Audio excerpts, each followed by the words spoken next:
윤석열 정부의 첫 번째 부동산 대책이 발표가 되었습니다. 훨씬 더 좋은 방안이라고 보시면 좋을 것 같습니다. 99% 확신을 했었습니다. 다행스럽게 없어졌습니다. 세제 정상화와 함께 부동산 정상화에 한 걸음 다가설 수 있을 거라고.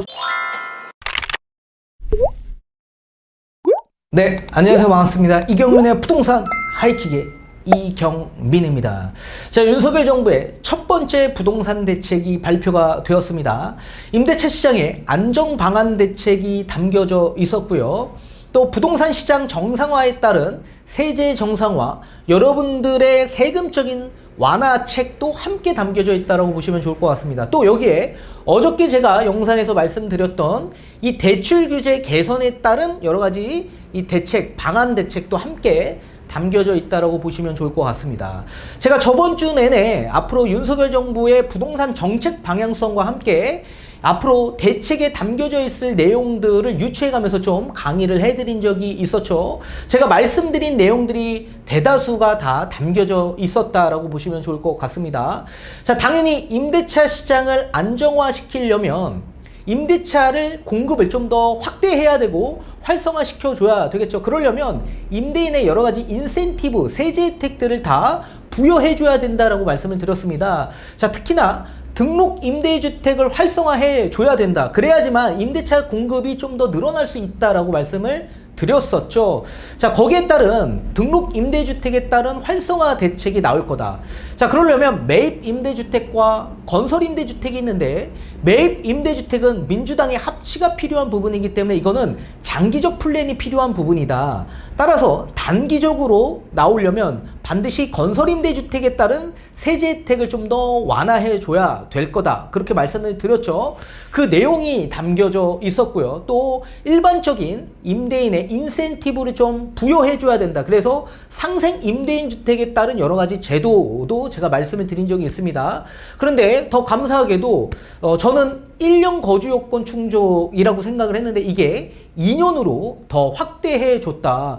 훨씬 더 좋은 방안이라고 보시면 좋을 것 같습니다. 그리고 또 전월세 가격을 안정화시키고 임대차 공급을 늘려주려면 임대인의 거주 요건이 없어져야 된다라고 하면서 제가 전월세 금지법을 말씀을 해드린 적이 있습니다.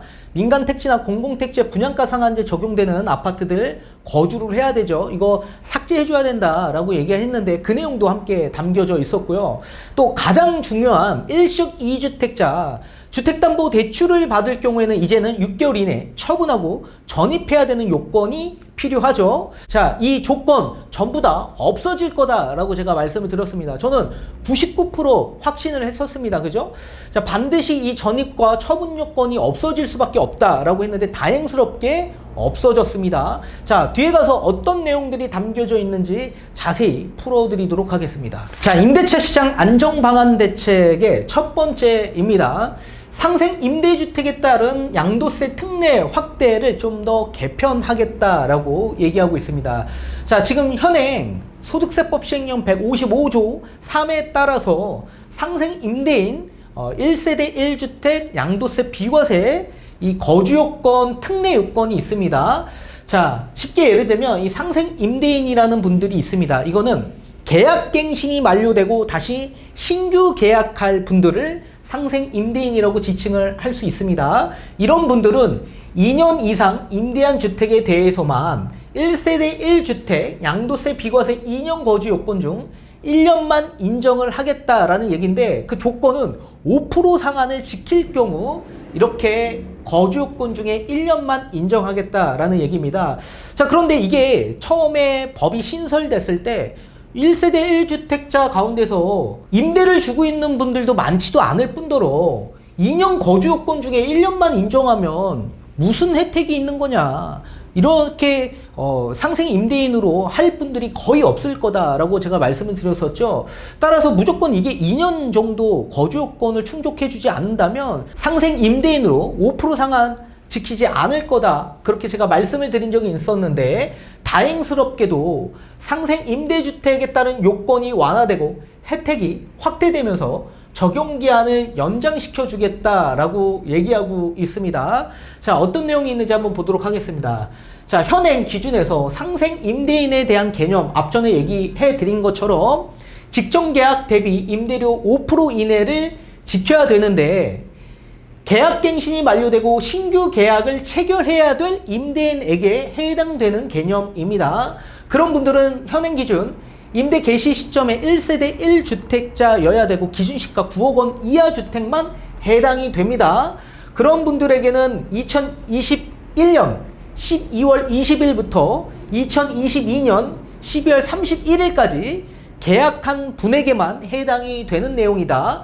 다만 여기서는 비과세 기준점에서는 2년 거주 요건 중에 1년만 인정을 해주는 거고 완전히 비과세가 아닙니다.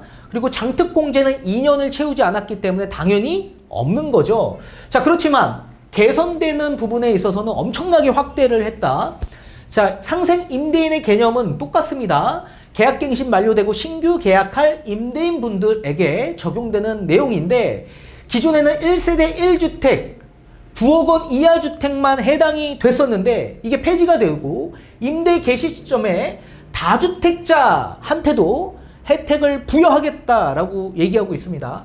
자, 근데 여기 중요한 게 있습니다. 임대 개시 시점에 다주택자이나 향후 1주택자 전환 계획이 있는 임대인에게도 혜택이 적용한다라고 보시면 좋을 것 같은데, 적용 기한은 2024년 12월 31일로 2년이 더 연장이 되었다. 따라서 임대 개시 시점에 다주택자라고 하더라도 적용 기한이 2024년 12월 31일까지다 보니까 이 적용 기한 내 다주택에서 1주택으로 전환이 돼야지만 이런 혜택을 다 받아보실 수가 있는 겁니다. 반드시 기억하셔야 돼요. 이게 가장 중요한 문구입니다. 다주택자한테 무조건 다 부여하는 건 아니고, 임대개시 다주택이라고 하더라도 적용기한이 끝나기 전까지는 무조건 1주택 전환이 돼 있어야 된다라고 보셔야 될 것 같습니다. 자, 그리고 혜택은 기존에는 비과세 2년 거주 요건 중 1년만 인정을 했는데 이제는 2년 거주 요건으로 아예 면제를 해주겠다. 거주 요건 면제를 해주겠다라는 얘기입니다. 자, 당연히 2년 거주를 하지 않아도 2년 거주를 한 것처럼 봐주겠다라는 거기 때문에 2년을 거주했기 때문에 장특공제가 적용이 됩니다. 따라서 장특공제 40% 적용하는 장특공제 적용 방식이 있죠. 거주요건과 보유요건 각각 4%씩 해서 적용이 된다라고 보시면 좋을 것 같습니다. 아무튼 이런 방식으로 상생 임대인에 따른 여러 가지 지원 제도를 확대했다라고 보시면 좋을 것 같습니다. 자, 소득세법 시행령이 개정돼야 되는 부분이고 이 개정은 7월 달에 개정이 된다라고 합니다. 자, 2021년 12월 20일 이후에 임대하는 분부터 적용이 되면서 2024년 12월 31일까지 계약갱신 만료되고 신규 계약을 5% 이내로 지키는 임대인에게만 이런 세제 혜택을 부여한다라고 보시면 좋을 것 같습니다. 자, 이번에는 계약갱신이 만료되는 임차인에게 지원하는 전세대출 지원 강화 대책이라고 보시면 좋을 것 같습니다. 자, 현행 기준에선 서민 임차인이라는 건 만 19세에서 34세, 연소득 5천만 원 무주택자, 부부 합산 순자산 3억 2,500만 원 이하인 분들을 서민 임차인이라고 불려집니다. 이런 분들에게는 버팀목 전세대출을 통해 저리 융자로 지원을 해주겠다라는 얘기입니다. 자, 수도권에서는 3억 원, 지방에서는 2억 원으로 보증금 한도가 정해져 있는데요. 보증금 한도 내에서도 대출 한도는 수도권에서는 1억 2천, 지방에서는 8천만 원까지 이렇게 저리 융자로 지원을 해주고 있습니다. 자, 이게 어떻게 개선이 되냐? 향후 1년간 갱신계약이 만료되는 임차인을 대상으로 이 버팀목 전세대출의 보증금 및 대출 한도가 확대된다. 어떻게 확대되냐? 보증금 수도권에서는 3억, 이게 4억 5천으로 늘어나고요. 대출 한도도 1억 2천이었던 게 1억 8천으로 늘어납니다. 지방 같은 경우에는 보증금 2억, 대출 한도는 8천만 원이었는데 이게 2억 5천으로 보증금이 늘어나고 대출 한도는 1억 2천으로 좀 늘어난다라고 보시면 좋을 것 같습니다. 또 여기에 저번에 또 말씀을 해드렸던 월세 세액공제가 있었습니다. 이거 전부 다 풀어드렸던 내용이죠. 자, 이거 기존의 세액공제율을 10에서 12%인데 이게 12에서 15%로 다 상향 조정해주겠다라고 얘기하고 있고요. 또 여기에 전세도 마찬가지 이 소득공제 한도를 300만원에서 400만원으로 확대시켜 주겠다라는 내용입니다. 자, 이번에는 두 번째, 임대주택 공급을 확대해 줘야 되겠다라는 얘기입니다. 자, 민간 건설임대 및 공공임대 관련된 세제 지원을 강화하면서 임대 공급을 좀 더 확대해 주는 방안 대책이라고 보시면 좋을 것 같습니다. 자, 첫 번째입니다. 민간 건설 임대주택으로 등록되어 있는 법인 사업자 같은 경우에는 이 법인세 추가 과세가 20%가 적용이 되는데 이게 배제가 됩니다. 현행 기준에서는 임대 개시일 당시에 6억 원 이하 주택을 10년 이상 임대한 이후에 양도하는 경우에는 법인세 추가 과세, 주택인 경우에는 20%가 추가 과세가 붙습니다. 이걸 배제해주고 있는데 이 주택가액 요건을 6억에서 9억 원 이하로 완화해 주겠다라는 내용입니다. 워낙 지금 뭐 주택가격도 많이 상승을 했고 공시지가, 공시가격 또한 많이 상승을 했기 때문에 6억 원보다 9억 원으로 더 상향 조치해서 임대할 수 있는 공급을 좀 더 많이 확대해 주겠다라는 내용입니다. 이 또한 마찬가지 법인세법 시행령을 개정해야 되는 부분인데 이게 7월 달에 개정할 예정이라고 봅니다. 또 민간 건설임대주택 중에서도 개인 사업자 같은 경우에는 양도세 장기보유 특별공제라는 특례 요건을 적용받고 있습니다. 자, 민간 건설임대주택 같은 경우에는 지금 맵 임대주택과 달리 취득세, 재산세, 뭐 소득세, 또 뭐 거주주택 비과세, 양도세, 종부세, 모든 세제 혜택, 장특공제 세제 혜택, 이런 세제 혜택을 전부 다 부여받고 있습니다. 다만 10년 이상 임대를 해야 되는 부분이 있고요. 자, 이게 장특공제 같은 경우에는 2022년 12월 31일 올해까지가 만료였습니다. 끝나는 시점이었습니다. 장특공제 70% 받죠. 10년 이상 보유하면. 이거를 2년 더 연장해 주는 2024년 12월 31일까지 좀 더 늘려주겠다라는 내용입니다. 그래서 조세특례 제한법을 하반기 내에 개정을 하겠다라는 내용입니다. 또 여기에 민간 건설임대주택자 가운데서 법인과 개인 사업자 같은 경우에는 종부세 합산배제 혜택을 다 부여받고 있습니다. 자, 민간 건설임대주택의 경우에는 2021년 2월 17일 이후에 임대 등록분부터 종부세 합산배제 요건을 완화해 주겠다라고 얘기하고 있죠. 자, 2021년 2월 17일 날 종합부동산세법 시행령이 개정이 되었습니다. 자, 어떤 내용으로 개정이 됐냐? 원래는 2021년 2월 16일까지는 공시가격 6억 원 이하인 주택만 한해서 종부세 합산배제를 해줬습니다. 그런데 2021년 2월 17일 이후에 법이 개정되고 나서 6억에서 9억으로 늘어난 겁니다. 자, 그렇다면 6억에서 9억 수준에 머물던 주택을 소유하고 있던 2021년 2월 17일 이전에 임대 등록한 민간 건설임대주택자 분들도 분명히 있지 않겠습니까? 이런 분들도 마찬가지 완화된 요건으로 적용해 주겠다라고 얘기하고 있습니다. 자, 2021년 2월 17일 법이 개정되기 이전에 임대 등록을 했다라고 하더라도 2021년 2월 17일 이후 사용승인 또는 사용검사 확인증을 받은 경우에는 공공건설임대주택과 같이 완화된 요건을 적용받는다라고 보시면 좋을 것 같습니다. 이것도 종합부동산세법 시행령 개정이 7월 달에 이뤄진다라고 하고 있고 2022년 11월 종부세 고지분부터 적용이 된다라고 보시면 좋을 것 같습니다.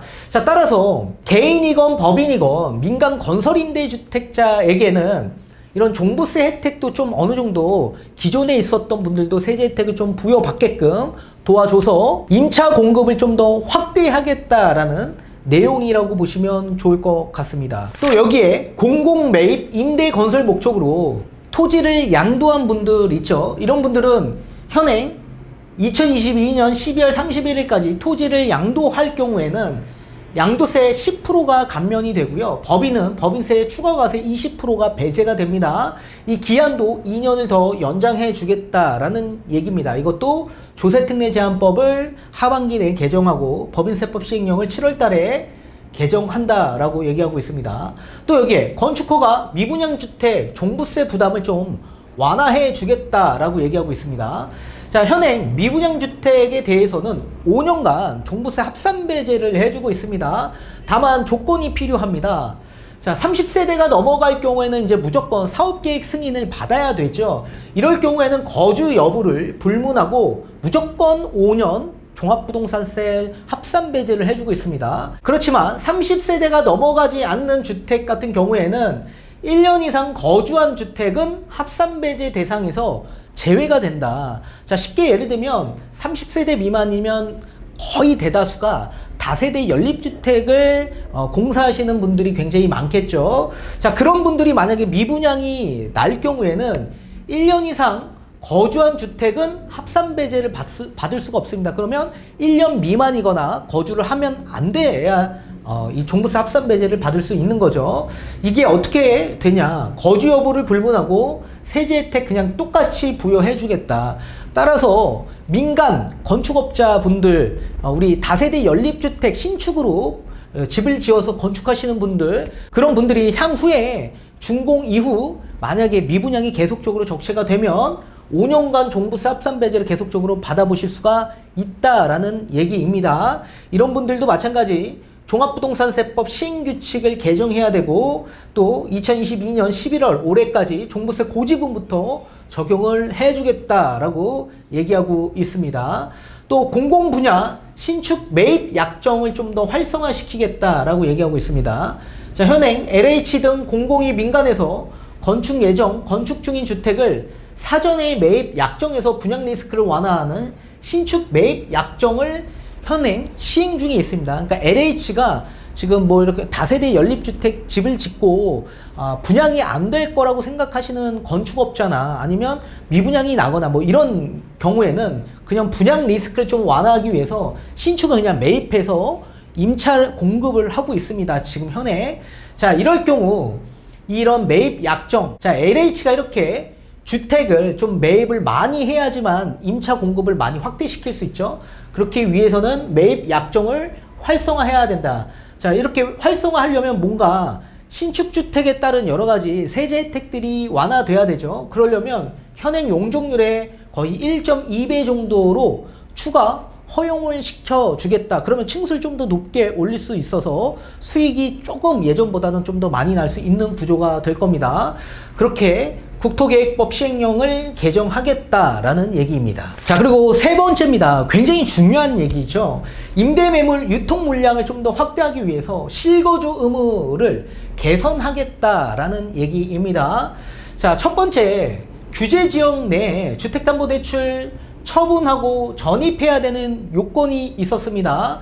자, 현행 기준에서는 6개월 이내에 기존 주택을 처분해야 되고 신규 주택에 6개월 이내에 전입해야 되는 의무가 지금 부과가 되고 있는 상황인데 이거를 2년으로 완화하고 신규 주택 전입 기한을 폐지시키겠다라고 얘기하고 있는 겁니다. 제가 앞전에 뭐라고 얘기했죠? 자, 취득세, 양도세, 주택담보대출은 하나로 같이 간다라고 제가 말씀을 드렸습니다. 자, 양도세 기준에서 원래 1년 이내 매도 및 1년 이내 전입해야 되는 요건이 2년으로 바뀌었죠. 그래서 취득세도 일식 2주택 취득세도 기존에는 무조건 1년 이내에 매도해야지만 중과 없이 기본세율이 적용이 되었는데 취득세도 마찬가지 바뀔 거다. 저 99% 장담을 했습니다. 바뀌었죠. 그리고 나서 주택담보대출도 마찬가지 무조건 바뀔 거다. 왜냐하면 하나의 세트이기 때문에 그렇습니다. 따라서 6개월 이내에 전입 요건은 당연히 삭제되죠. 왜냐? 양도세, 취득세에서는 당연히 전입 요건이 없는데 여기서 전입 요건이 있으면 안 되죠. 그래서 전입 요건을 폐지시키고 그리고 처분 기한을 2년으로 다시 완화해 줬다라고 보시면 좋을 것 같습니다. 자, 이거는 3분기 내 시행이 된다라고 보시면 됩니다. 7월 달에 아마 시행이 될 가능성이 높다. 또 여기에 분양가 상한제 거주 의무 이거 완화된다라고 얘기하고 있습니다.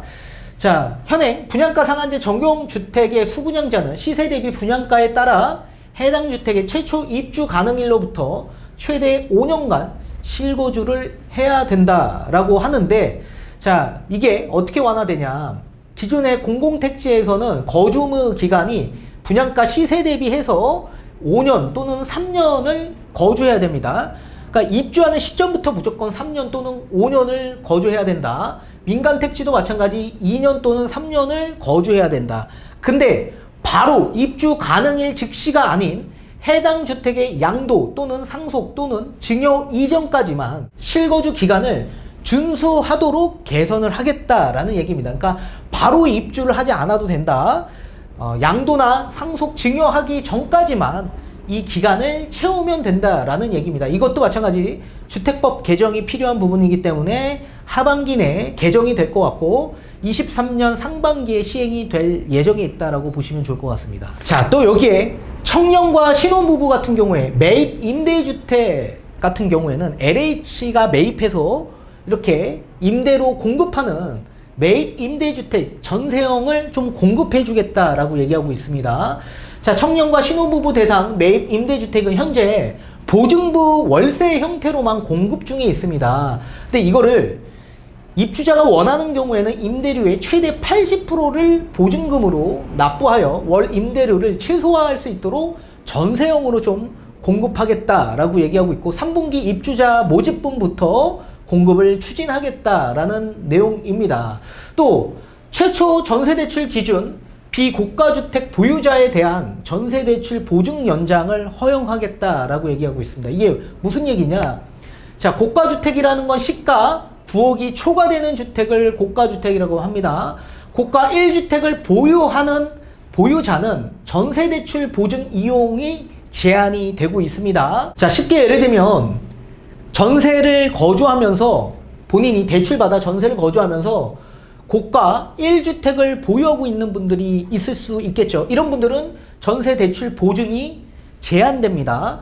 자, 그런데 전세대출을 받은 이후에 시세가 상승해서 고가주택 보유자로 전환이 된다라고 하더라도 퇴거 시까지 전세대출 보증 연장을 허용하도록 하겠다라고 얘기하고 있습니다. 자, 처음에는 고가주택이 아니었는데 시간이 지나다 보니까 전세 사는 동안 이게 고가주택으로 바뀌는 경우가 있죠. 그러면 처음에는 무조건 고가주택이면 이제 전세대출 보증 이용이 제한이 됐었는데 이게 퇴거 시까지로 바뀌었다라고 보시면 될 것 같습니다. 이것도 3분기 내에 시행이 된다라고 보시면 좋을 것 같고요. 또 생활안정자금 목적의 주택담보대출 한도 이것도 단계적으로 완화하겠다라고 얘기하고 있습니다. 자, 지금 현행 기준에서 1억 원으로 제한 중에 있습니다. 그러니까 전세 대출을 좀 내줄 경우에는 한도가 1억 원까지 주택담보대출, 생활안정자금으로 담보대출이 발생이 되는데 이게 단계적으로 완화를 해주는데, 자, 우선적으로 2022년 중에는 2억 원으로 완화해 주겠다라고 얘기하고 있고 가계부채, 부동산 시장 상황 등을 봐가면서 추가 완화를 좀 검토하도록 하겠다라고 얘기하고 있습니다. 자, 그리고 마지막으로 3분기 내에 추진한 이 부동산 정상화 과제, 세제 정상화가 있습니다. 자, 앞전에 좀 설명드렸던 내용들이 포함되어 있습니다. 자, 거래세 부담을 완화해 주겠다라고 얘기하면서 양도세, 취득세 시행령 개정을 통해서 매물 출회를 좀 유도하는 방안으로 좀 만들어 주겠다라고 얘기하고 있습니다. 자, 그리고 종부세에 대한 여러 가지 개편이 이미 발표가 되어 있는 상황이죠. 자, 현행 2022년 공시가격이 상승을 했는데 거기에 따라 종부세 부담이 급증할 예상이 있기 때문에 이 종부세 부담 완화를 위해 다각적으로 제도를 개편을 할 거다. 그러면서 공정시장가액 비율 인하를 발표한 적이 있죠. 그죠?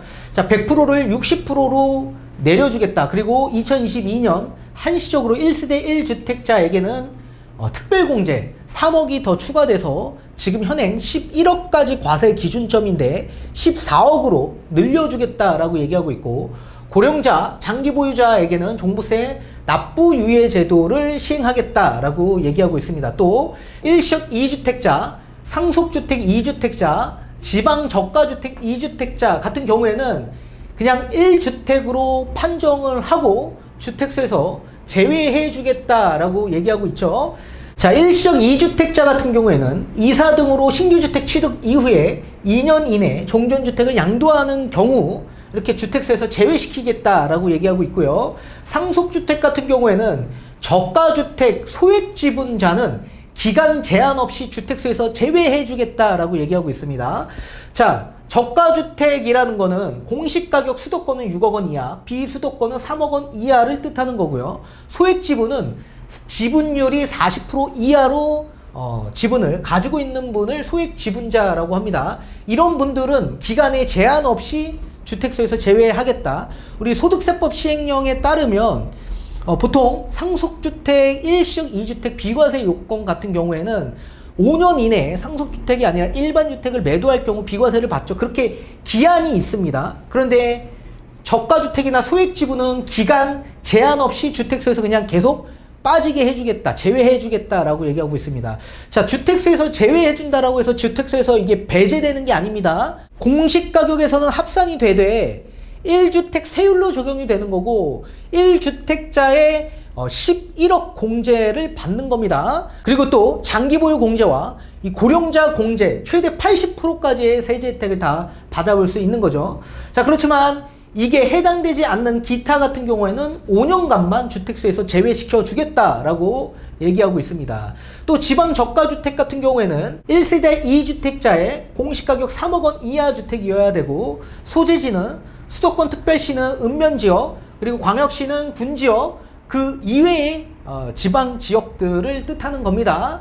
자, 앞전에 제가 얘기한 것처럼 공시가격 3억 원 이하라고 말씀을 드린 적이 있었죠. 이게 해당이 된다. 자, 그리고 생애 최초 주택 구입자 같은 경우에는 지금 현행 취득세 감면 혜택을 받아볼 수 있습니다.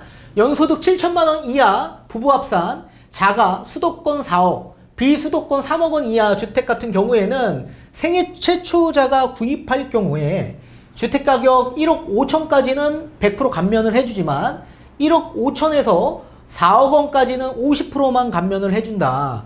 자, 그렇지만 연소득 주택가격 제한 없이 누구나 200만 원 한도 내에서 취득세를 면제해 주겠다라고 얘기하고 있습니다. 자, 기존에는 수도권 4억이라고 한다면 1%죠. 그러면 400만 원의 취득세를 내야 되는데 현행 기준에서 50% 감면해서 200만 원의 취득세만 내면 되죠. 근데 이거를 200만 원 한도 내에서 취득세를 면제해 주기 때문에 4억 원 이하는 취득세가 아예 면제가 된다. 그리고 주택가격 상관없이라고 하다 보니까 4억이 넘어도 취득세 감면 혜택을 다 받아볼 수가 있는 거죠. 이 또한 마찬가지 지방세 특례 제한법이 하반기에 개정이 되고 2022년 6월 21일 이후에 취득주택한 분부터 소급 적용이 된다라고 보시면 될 것 같습니다. 이건 지금 현행 진행 중에 있다라고 보시면 좋을 것 같습니다. 또 공시가격 현실화계획 적정화 탄력적 조정을 할 수 있도록 근거를 좀 마련하겠다라고 얘기하고 있습니다. 이렇게 공시가격이 너무나도 많이 현실화율로 올라갈 계획이 있기 때문에 탄력적 조정장치 신설을 좀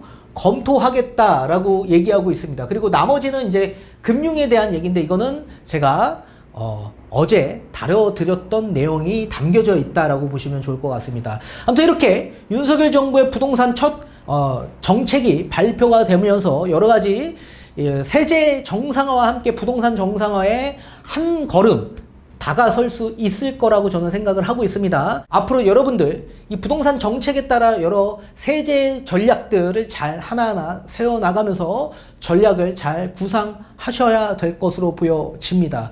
다음번에 다시 한번 또 설명을 도와드리도록 하겠습니다.